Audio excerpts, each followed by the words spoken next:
Yo, I'm Blaze, and this is Kirby's Dreamland. We're starting with Stage 1, Green Greens. Kirby's Dreamland is an interesting title, to say the least, especially for its series. Well, first of all, it is the first title that was actually made by Masahiro Sakurai. I believe he had received special credit in some other title called Arcana, which I'm not too familiar with. But this was his first directorial role. So that's pretty interesting.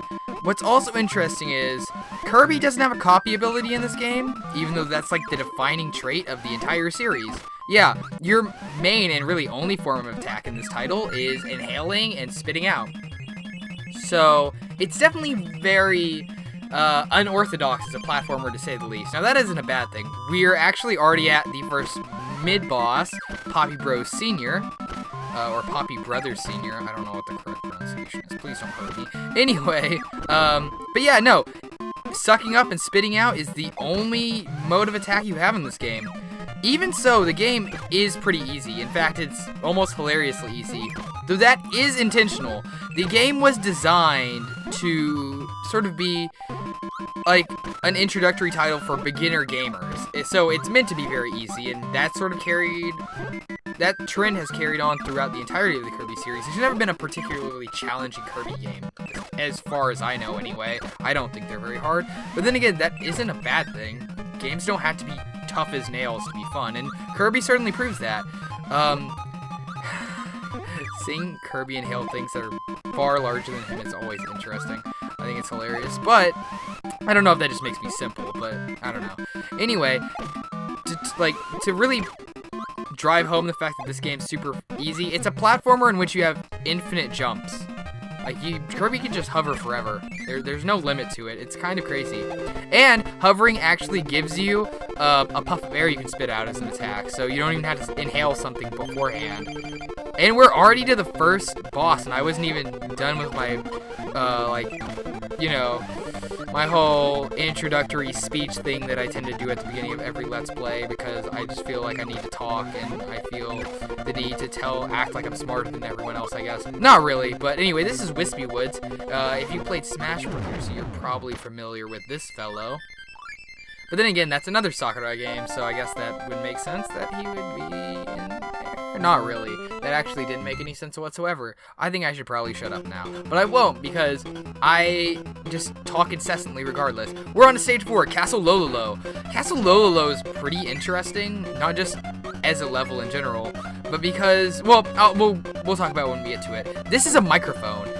You can pick this up, and when you spit it out, it destroys all enemies on screen. Of course, I took a hit because I'm an idiot, but if I hadn't taken a hit, that would have been really effective. It was effective nevertheless, but still. So yeah, Castle Lolo. I was gonna say something, and I don't remember what it is. Oh yeah, these guys! These guys kind of remind me of Phantos from Super Mario Bros. 2, but they're even more obnoxious somehow, and I didn't think that was possible, so hand it to the developers. Oh yeah, I did want to talk about the game itself, its history and all that. Firstly, the development of the game is pretty interesting. Oh, we're on to our second mid-boss. This is Lolo himself. I guess this is his castle then, huh? So, the game was originally going to be entitled Twinkle Popopo, and Kirby's current design was actually just a placeholder. They just made, a sort of generic, circle with, eyes or whatever, and just kind of said, okay, this is the placeholder sprite, as game developers tend to do. But apparently they got really attached to it, so they were just like, no, this is our protagonist now. We're keeping it, and we're naming him Popopo. We're naming him Popopo. I can't speak properly, but then again, that name is kind of a mouthful. However, they changed it to Kirby because apparently Sakurai thought it would be funny to have such a cute character have sort of a harsh sounding name, because in Japanese, Kabi doesn't really sound super cute. It sounds kind of it sounds pretty harsh, right? So this is Spicy Curry. Although I should note, the Virtual Console manual for this calls it spicy food. I don't know why. I don't know. Maybe curry's too foreign for us Americans to comprehend. I don't quite understand that.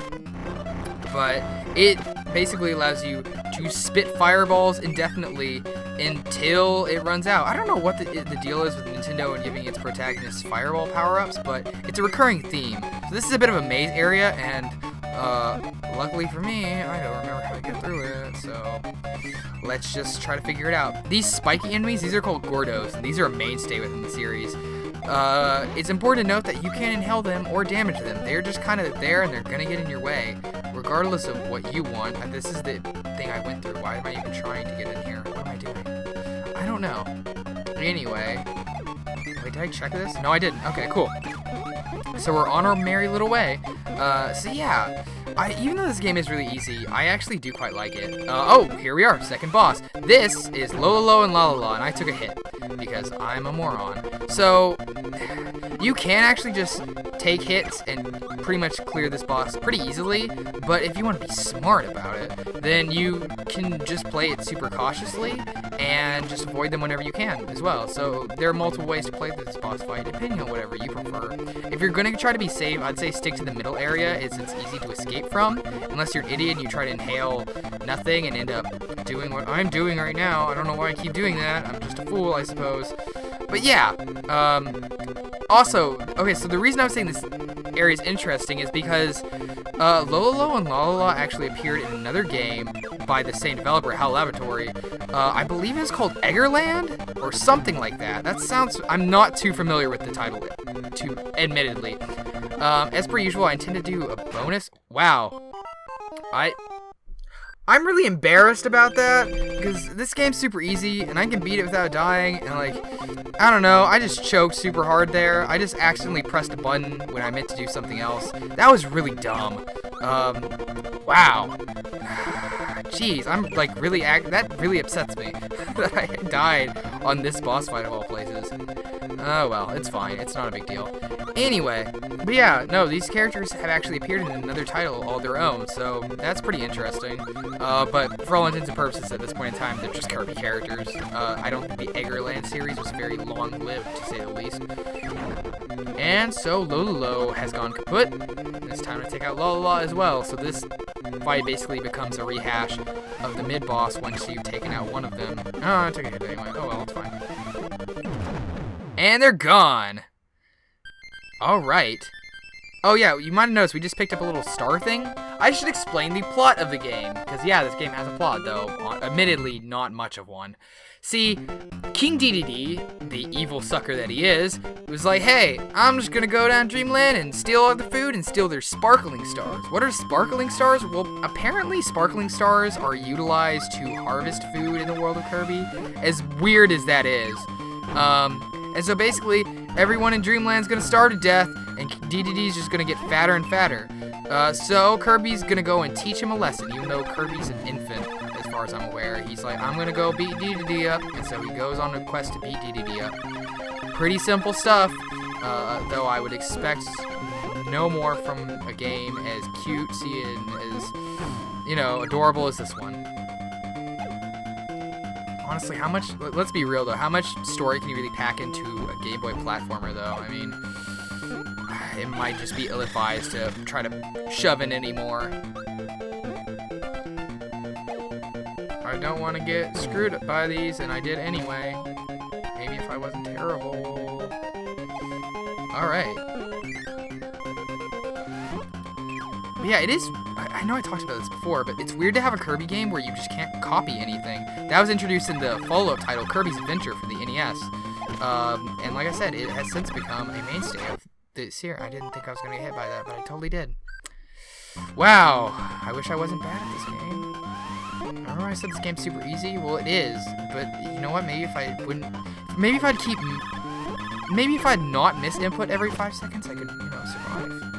Just maybe. Let me get this pet brew. Yeah, those are called pet brews, apparently. They make you feel real good, like. And you get hit immediately afterwards, so it doesn't really matter all that much.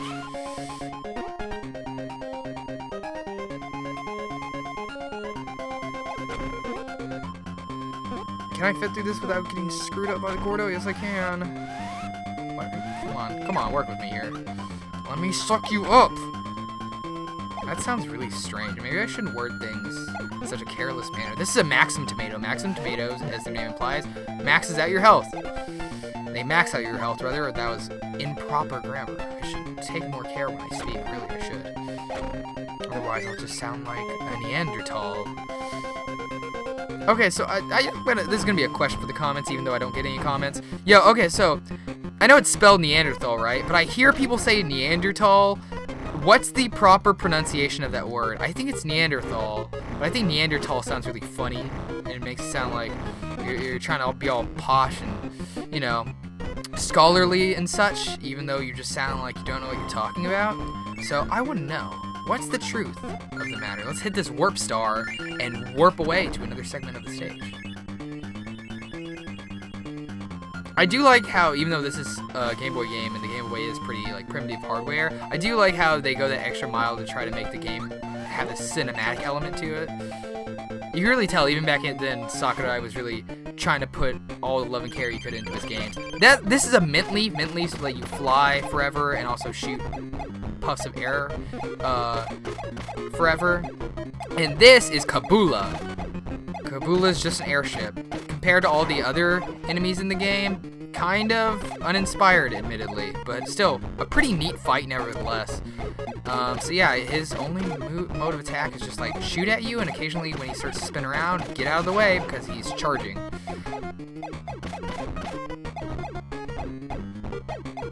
And that should be it. Even though I was about to take a blow right there, I managed to take him out just before that occurred. So we're good. It's all good. Don't worry about it. It's fine. And Kirby splits into 3 and does a little dance. And it's super cute. Stage 4, Bubbly Clouds. Wow, those clouds look pretty bubbly. And they're full of Kirbys for some reason.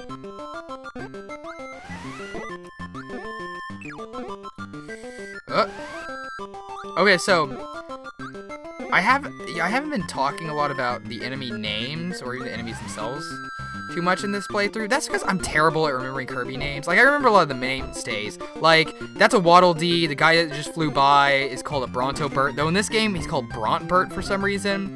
There are also Waddle Doos, which are similar. We'll see them a little bit later in the stage, actually. These are Scarfies. And I will try to demonstrate this right here. If you try to inhale them, they get super scary and try to kill you, and then they explode. So yeah, not great. Just they also explode if you hit them. Oh, speaking of hitting enemies, I shouldn't mention. Yeah, I'm just gonna whatever. I should mention. In this game, you might have noticed after you've taken a hit and you have invincibility frames. These are Waddle Dees, by the way. They're pretty cute, I guess. After you've taken damage, any enemy you touch will actually be destroyed upon contact. I've always thought that was interesting, and that's sort of just one more way the game like is super easy. This is Sir Kibble. I know that much. I know some enemy names, but I don't know everyone. The mushroom guys we saw earlier are called Cappies. Oh yeah, Waddle Doo shoot out laser beams. They're often associated with electrical powers in the games with copy abilities. Sir Kibble is one of my favorites because of the copy ability he grants in a lot of games, though he's not granting anything here.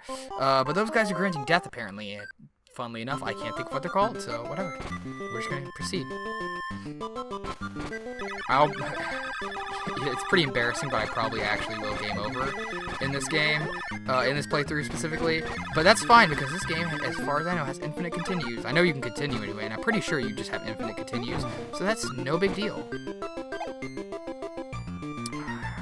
Alright, so, but yeah, we're just going along here. And we are getting close to the sub-boss, I believe. I think we have one more room until we get to said sub-boss. I don't remember what these guys are called either. I wish I could remember Kirby enemy names. They never stick with me. I don't know. I mean, obviously, like I said, the real mainstay characters generally stick in my head. Gordos, Waddle Dees, Waddle Doos, Scarfies, Sir Kibble, Knuckle Joe, who is not present in this title. You know, all of those guys, Brontobert, etc., etc. Those guys always stick with me, but like, I don't know, weird little like spinny guy. Okay, this is Kracko Jr. Kracko Jr. is interesting in that he just throws cannonballs at you. He's not actually all that interesting. I think it's a good sub-boss, but still, he's not the most intriguing thing ever. Admittedly, don't tell Sakurai that. I don't want to hurt his feelings, though. So yeah, just don't get hit by him, shoot the waddle doos at him. Pretty simple stuff. But then again, that could be said about the entirety of this game. I say that even though I've died a ton of times, but you know what? Sometimes that's just the way the cookie crumbles. Ooh, hey, a mint leaf. I don't know why they're mint leaves. I don't know why a mint leaf gives you, like, puff power, but it does. And you know what? That's just fine. That's just fine. Sometimes you just feel a little minty, you know? I don't know why they put Pet Brews there and a Maxim Tomato when it's super easy to acquire all of said items, so I don't know, man. It's strange. I almost got screwed up by those spikes because I almost forgot that they are there.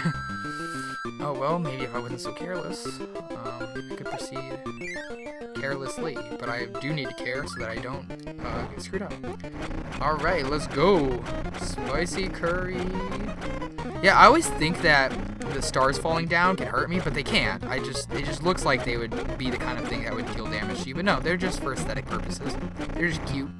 They just look kind of neat. You know how it is. I think you know how it is, and if you don't, well, I'll tell you. That's how it is. I'm gonna try to maneuver carefully. I didn't maneuver carefully enough, obviously, but oh well. Here we are. This is Kracko. Not Kracko Jr., just Kracko. He's a proper cloud now. He's a big boy. He fights like a big boy. He shoots Waddle Doo beams, and he shoots Waddle Doos as well. You just throw the Waddle Doos at him and avoid his carnage. And that's actually really all there is to this fight. Not super complex, but I do like this boss fight, and I do like Kracko. Kracko's a mainstay boss for the series. Then again, a lot of these bosses end up as recurring bosses throughout the series, so specifying Kracko doesn't mean much here, considering that goes for a lot of these guys. But you know, when you have good character design, why do away with it, you know? I guess that's the idea. Kracko, I think, takes 6 hits to defeat, if I'm not mistaken. But yeah, whenever he does a swoop, just stay to the side and you'll be good. And come closer when he puts out a Wildie and shoot it at him so you can go all kablam, and then he goes, ow!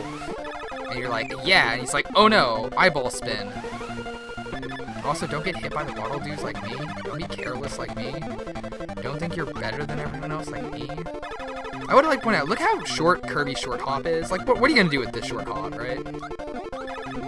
Funny that I talk about that. Like, it was Melee that, you know, you got a short hop a lot in that game. You got a wave dash, but guess what? There's no wave dashing here. Sakurai, why didn't you put wave dashing in this Game Boy game of yours? It probably could have been really applicable here. And we got the next Sparkling Star.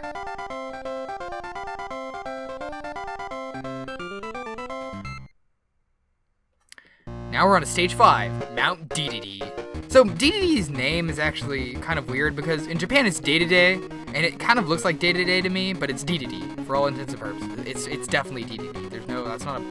There's no question about that. It just is. So don't worry about it. Look at this narcissist just putting his face in his own castle. And, as these doors would imply, guess what? This is a boss rush.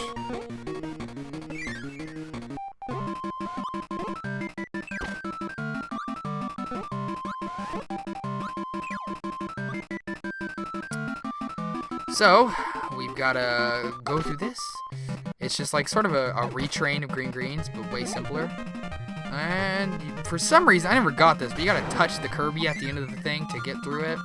I don't know why you can't just get through it, but you gotta touch yourself. I think Kirby might be a little touched if he's seeing himself. If you get what I'm saying. WarioWare Touched. That's a really good name. All the WarioWare games have really good titles.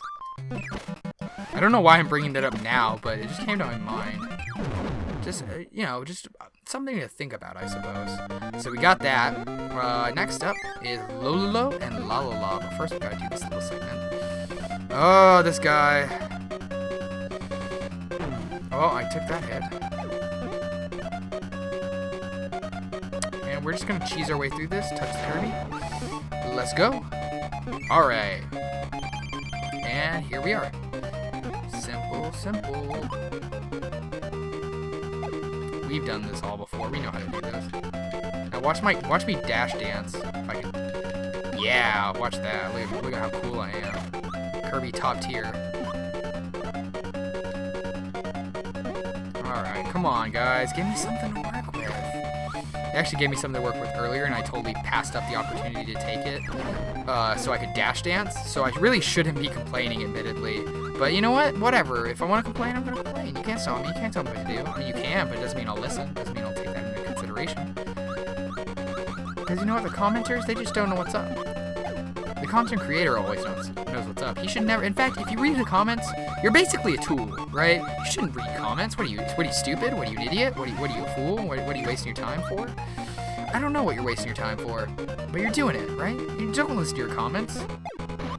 It's a waste of time. Okay, I'm kidding. Seriously. I think it's absurd when I hear about YouTubers who just don't read their comments. Like, why though? I know some people say, "Oh, the comments are mean," but like, come on, don't be a baby. Come on, you got to read your stuff. That's part of what it means to be a professional, guys. Come on. No, it hurts my feelings. Shut up. Are you serious? If you're a professional and you can't take criticism, whether it be legitimate, constructive, or whatever, like seriously, what are you doing? Read your comments. Sometimes people have legitimately important or interesting or just like heartwarming things to say, and you just read your comments. I don't know if I should be on my high horse about this, considering I get no comments because I have no fans, because A, my content's something. I'm doing something over here, and also I just haven't put out a lot.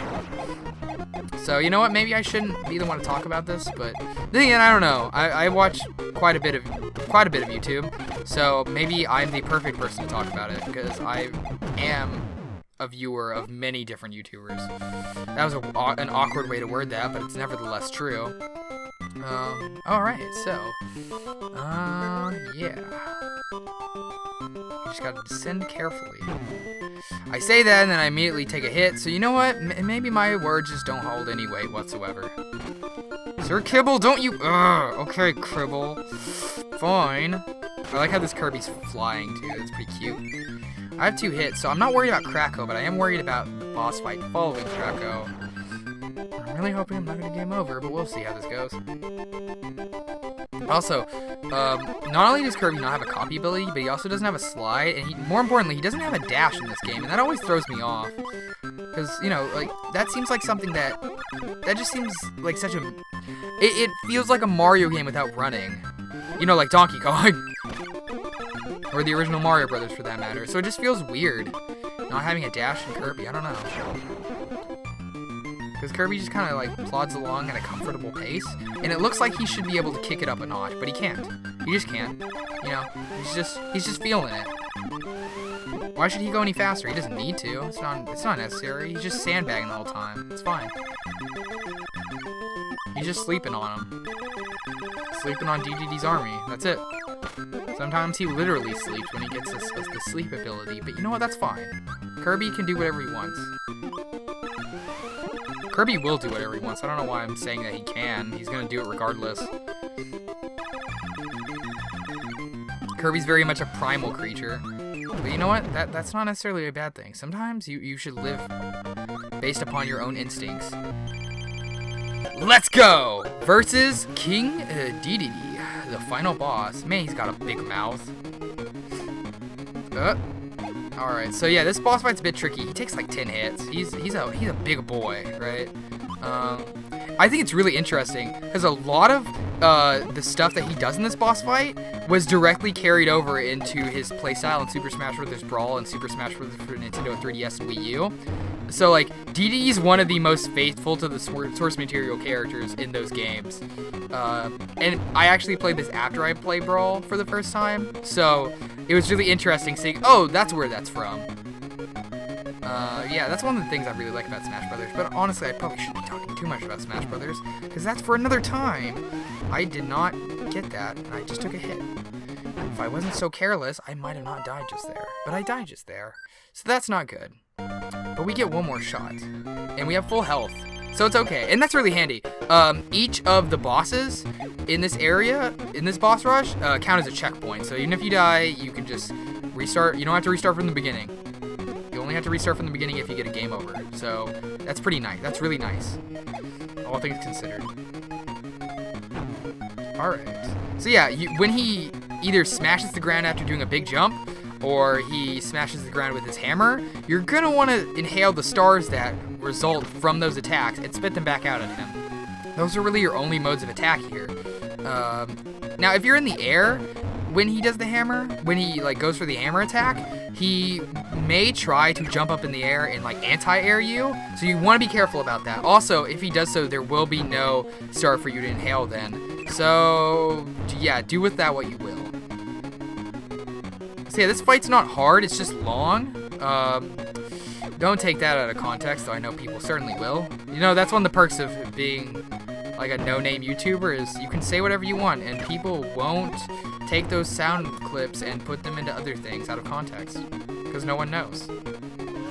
If I ever do get a following though, people can always start using stuff, so maybe I should be careful. I don't know, we'll just see. I'll cross that bridge when I reach it.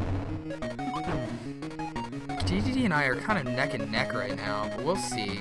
If he inhales you, by the way, yeah, that's basically like a command grab. You're not getting out of that. He's just going to deal damage to you. And the range is deceptively big, actually. I just like his inhale animation. It's so weird. It's so goofy. It's also interesting to have an enemy that has the same basic ability that you do. But yeah, obviously it's not safe to be near him when he does the hammer attack in the corner. So yeah, if you're going to be in the corner, just jump over, I'd say. You kind of gotta like weave in and then weave out to avoid the hammer in general, but it's not super hard. You just gotta hit him. You just gotta get in there, man. You just gotta bam boom bow. Know what I'm saying? I think you know what I'm saying. Come on, DDD, let's go. One more blow will do it. Got him! Alright.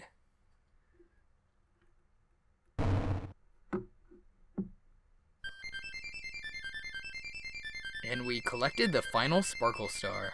Or Sparkling Star, rather.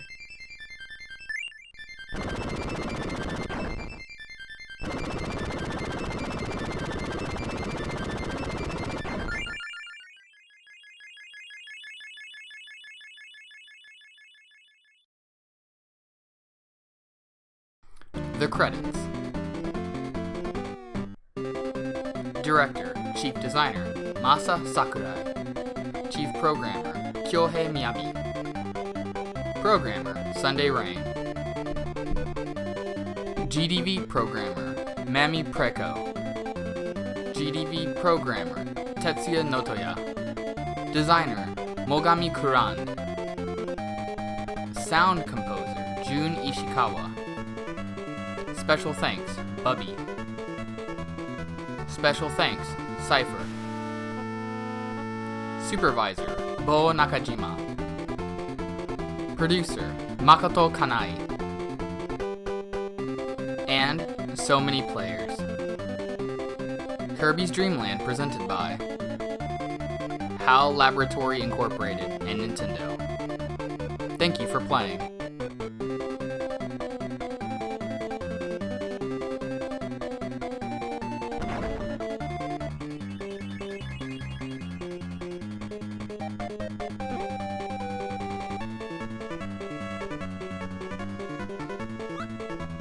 Bye-bye.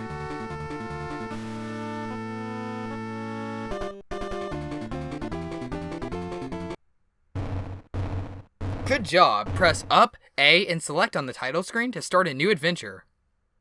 DDD, could you move? I can't read the last bit. You're kind of in my way, dude. Can you like just scooch just like a little bit? I get it. You're angry. It's cool, man. Don't worry about it. It's fine. Oh, okay. Well, thank you. Good luck. And with that, we've completed Kirby's Dreamland. I do want to do a bonus video on that, so stay tuned, because that'll happen at some point. I'm not going to make any promises as for when, but that'll be coming down the pipeline for sure. Don't you worry your little head. Until then, I'll be doing some other stuff, so check that out. I don't want to spoil anything. I got to keep you on your toes, so that you're on your toes just like me, because that's the real way to live life. That's the right way to live life. So until then, stay on those tippy toes and have a nice one. Later. 基本は丸丸書いて丸丸書いて丸コマ書いて丸右にちょっと丸左にちょっと丸下のこっちにも丸下のあっちにも丸三角おにぎりでもも反対おにぎりで2個おはようカピハラペコだ基本は丸卵書いて丸卵書いて丸卵にコマ丸丸じゃなくてぐにゃビヨヨヨヨンのぐにゃ真ん中ペタンおまんじゅう超長い丸超長い丸上にちょっとの丸やっぱ最後は丸必ず出ててはやってくる